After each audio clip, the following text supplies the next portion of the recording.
ప్రపంచంలోనే అత్యంత కష్టమైన పనుల్లో ఒకటి వీరి స్వభావాన్ని అర్థం చేసుకోవడమని అన్నారు.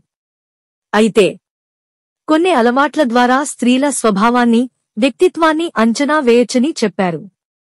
మరి ఆ అలవాట్లు ఏంటి? వాటి ద్వారా మహిళల స్వభావాన్ని ఎలా అర్థం చేసుకోవచ్చు అన్నది ఈ స్టోరీలో తెలుసుకుందాం.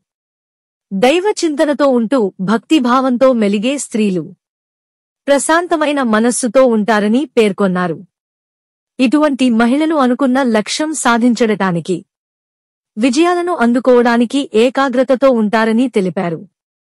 ఇలాంటి స్త్రీలు ఇతరుల జయాపజయాలతో సంబంధం లేకుండా వాటిని పట్టించుకోకుండా ముందుకు సాగుతారట. లేజీగా ఉండే స్త్రీలు జీవితంలో విజయం సాధించడం కష్టమని పేర్కొన్నారు. నీతి శాస్త్రం ప్రకారం ఇటువంటి మహిళలు విజయం సాధించడంలో చాలా ఇబ్బందులు ఎదుర్కోవలసి ఉంటుందట. ఈ లక్షణం ఉండే మహిళలు అనుకున్న లక్ష్యానికి త్వరగా చేరుకుంటారని, ఇలాంటి మహిళలు ఇతరులకు స్ఫూర్తిగా నిలుస్తారని పేర్కొన్నారు. వీరు విజయాలు సాధిస్తూ తోటివారిని సంతోషంగా ఉంచుతారు. ఇలాంటి స్వభావం కలిగిన మహిళలు కుటుంబ సభ్యుల నుంచి మాత్రమే కాకుండా సమాజంలోనూ చాలా గౌరవాన్ని పొందుతారని పేర్కొన్నారు. నీతి శాస్త్రం ప్రకారం ఈర్ష్య భావన కలిగిన స్త్రీలు తెలివితేటలతో అభివృద్ధి సాధిస్తారు.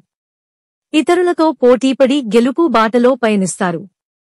కాని ఇలాంటి మహిళలు ఇతరుల పట్ల అసూయతో ఉంటారు. వారు విజయాలు సాధించకుండా అడ్డంకులు సృష్టిస్తారు.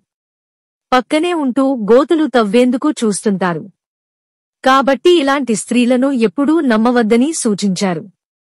ఇలాంటి వారిని విశ్వసిస్తే సమయం వచ్చినప్పుడు మిమ్మల్ని కూడా ముంచేస్తారని హెచ్చరించారు.